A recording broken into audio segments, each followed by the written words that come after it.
Bienvenue à tous sur la Web TV d'IRGIB Africa. Nous sommes à l'Université interrégionale du génie industriel, des biotechnologies et sciences appliquées IRGIB Africa, une université qui comprend des entités de formation et de recherche avec ses laboratoires dotés d'équipements de dernière génération. Votre émission Instant Découverte vous amène faire un tour dans les différents laboratoires de notre université.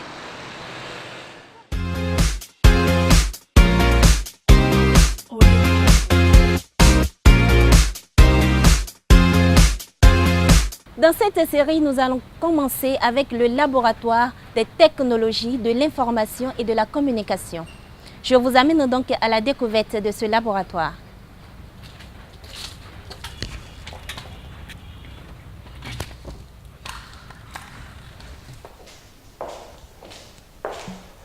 Bonsoir monsieur. Bonsoir madame, comment allez-vous? Ça va très bien chez vous. Ça va. Nous sommes avec l'ingénieur Uriel Rupati, responsable du laboratoire TIC, qui se chargera de nous présenter le laboratoire, les différentes activités qui s'y font, ainsi que les équipements utilisés. Monsieur Uriel. Merci madame.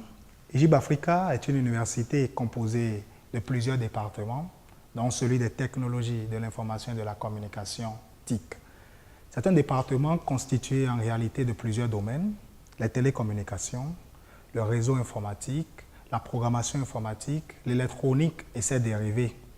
Nous offrons en réalité deux types de formations à nos étudiants. Une première formation théorique qui se déroule dans les salles de classe et une seconde formation qui se déroule dans le laboratoire où nous leur permettons de mettre en pratique tout ce qu'ils ont appris, mais aussi ce laboratoire leur sert de cadre à l'expression du génie qui est en eux et ils en sortent finalement avec des conceptions d'équipements qui nous permettent de résoudre des problèmes de société.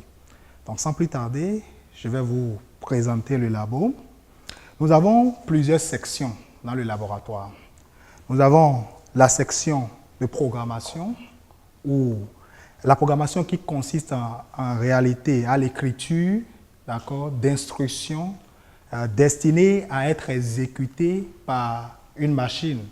Nous utilisons donc des ordinateurs, des smartphones, des logiciels et nous aboutissons à la conception et à la création d'applications système, d'applications web et d'applications mobiles. Donc nous avons une équipe de développement constituée d'ingénieurs maison, avec les étudiants et nous offrons donc ces formations. Nous avons ensuite la section télécommunications et réseaux, qui consiste en réalité à la mise en relation de plusieurs équipements pour permettre le partage de ressources, l'échange de ressources. Pour ce faire, nous utilisons plusieurs équipements. Nous avons des routeurs, des caméras IP, des brouilleurs de réseau. Donc ça, nous avons différents types de routeurs. Ça, c'est un routeur Cisco, des DVR, des répéteurs de signaux, des répéteurs de signaux GSM et j'en passe. Nous avons des systèmes de visioconférence qui nous permettent même de faire des cours à distance qu'on utilise aussi dans le cadre de nos cours à distance d'e-learning. Et nous avons aussi l'interconnexion des sites distants. Vous imaginez par exemple, nous avons IRGIB ici à Apakpa, nous avons aussi IRGIB au Cocotier. Et nous avons besoin de mettre les différentes ressources en réseau et nous connectons donc ces différents sites par plusieurs technologies. Nous utilisons le VPN par exemple ou par boucle locale radio, plusieurs technologies que nous utilisons dans ce cadre. Nous avons la section électronique qui consiste en réalité à la gestion des signaux électriques à travers les différents composants que nous utilisons et plusieurs autres équipements que je me ferai le loisir et le plaisir de vous faire découvrir. Nous avons les équipements de mesure, donc les multimètres, d'accord, dans ceci, les multimètres, pour des composants électroniques et nous aboutissons à la conception de ces genres de systèmes. Par exemple, c'est un détecteur de fumée qui nous permet, quand nous l'installons dans une maison, de détecter la fumée ou l'incendie dès que ça se déclenche et d'appeler un numéro préconfiguré dedans. Nous avons des systèmes de contrôle d'accès. Ça peut être par carte magnétique, par code, donc par mot de passe, par empreinte digitale. Donc, ça dépend de la technologie que nous utilisons.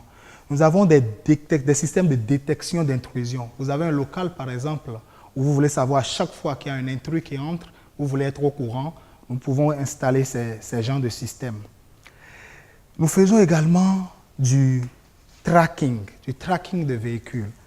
Par exemple, ça, c'est un système qui est muni d'un GPS et qui prend une SIM que nous installons dans les véhicules et qui nous permet de recevoir sur un map en temps réel quand nous envoyons.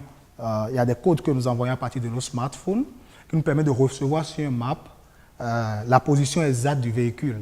Et quand nous appelons, là, c'est le numéro, donc la SIM qui est dans le système, nous entendons tout ce qui se dit dans le véhicule. Donc, vous imaginez que vous installez un tel système dans votre véhicule, ça veut dire qu'en cas de perte, vous pouvez non seulement retrouver le véhicule, enfin, connaître la position du véhicule, mais vous pouvez aussi entendre ce qui se passe si le véhicule est immobilisé, par exemple. Nous avons plusieurs autres équipements. Par exemple, ça, à vue d'œil, c'est une prise électrique, mais il est muni de caméras qui peuvent être installées, donc dissimulées chez vous, sans que vous ne sachiez, et qui peuvent être commandées à distance. Ça veut dire que vous avez ça chez vous à la maison, quelqu'un vous installe chez vous à la maison, tout ce qui se fait dans le local où c'est installé est vu à distance, est enregistré et tout. C'est aussi un autre modèle, un réveil qui est aussi muni d'une caméra. Un réveil qui est aussi muni d'une caméra, donc les équipements de tracking, comme je l'avais dit. Nous avons plusieurs gadgets que nous utilisons dans la conception de nos équipements. Et j'avais parlé tout à l'heure des équipements, des caméras, donc des caméras cachées qu'on peut installer chez vous. Nous avons ce dispositif qui nous permet, quand on nous fait appel, par exemple, de procéder à ce qu'on appelle du dépoussiérage. Donc, ça veut dire, parce que c'est des équipements qui émettent à une certaine fréquence, qui peuvent être détectés par ces dispositifs-là. Donc, quand vous soupçonnez, par exemple, vous êtes dans un domaine où vous soupçonnez vos concurrents de vous espionner, nous, on a la capacité, quand vous nous faites appel, de venir, de voir les locaux stratégiques de votre entreprise, les bureaux, pour voir s'il y a de tels équipements qui sont dissimulés et nous on les détecte et vous débarrasse de tout ça. Tous ces équipements et les composants dont j'avais parlé nous permettent de concevoir des systèmes, d'accord? Des systèmes, je dirais, des systèmes innovants. Je n'avais pas parlé de ce tableau-là, par exemple, mais en réalité, on a mis juste une lampe, d'accord, et une prise. C'est un système qui nous permet c'est l'illustration en réalité d'un système qui nous permet de commander les différents équipements utilisant du 220 volts à partir d'une application mobile sur smartphone. Nous y reviendrons dans d'autres présentations, mais on a juste illustré par des lampes et des prises. Nous avons plusieurs drones dans notre laboratoire, mais on s'est dit, mais pourquoi pas, puisque nous faisons de la technologie et de l'ingénierie, pourquoi ne pas prendre le pari de concevoir notre drone nous-mêmes? Et c'est un projet qui est en cours presque abouti, et je me ferai aussi le loisir de vous présenter complètement et le faire voler quand on aurait fini très bientôt. Nous avons enfin ce portique. Nous l'avons conçu d'abord pour un portique de sécurité qui nous permet de détecter quand on place devant un lieu, par exemple, et quand on exige que les gens passent à l'intérieur, ça nous permet de détecter ceux qui ont des métaux, des armes et consorts. Mais nous avons ajouté, si vous faites bien attention, une lampe en haut pour illustrer un système, en réalité un système d'économiseur d'énergie. Parce que dans nos administrations, par exemple, je prends juste cet exemple, dans nos administrations, on a un problème qui est récurrent où les gens rentrent à la maison et oublient peut-être d'éteindre leur lampe. D'accord? Avec un tel système, dès que vous sortez du lieu, tout est éteint automatiquement. Vous voyez, ça nous permet d'économiser réellement de l'énergie. Voilà en quelque sorte présenter brièvement ce que nous faisons dans le laboratoire. Mais ça, c'est des équipements que nous avons conçus nous-mêmes. Mais puisque nous avons la technologie nécessaire, l'ingénierie nécessaire, nous faisons aussi de la conception et de la réalisation d'équipements à la demande. Donc ça veut dire que si vous êtes une entreprise par exemple ou un particulier qui a besoin d'un équipement qui fait exactement quelque chose en particulier, vous nous faites signe et nous on réalise ça exactement pour vous. Donc ce n'est pas seulement ce que nous concevons dans le laboratoire, dans le cadre des pratiques des étudiants et dans le cadre de leurs projets personnels, mais nous offrons aussi ce type de service qui permet de résoudre un problème spécifique à la demande. Merci, Monsieur Uriel. Merci. Chers téléspectateurs, nous voilà à la fin de ce texte en découverte. Merci de l'avoir suivi et prenez le prochain rendez-vous pour un autre numéro sur IRJIB Africa TV, toujours avec le même plaisir. Merci. Merci, Monsieur Uriel. Merci, Madame.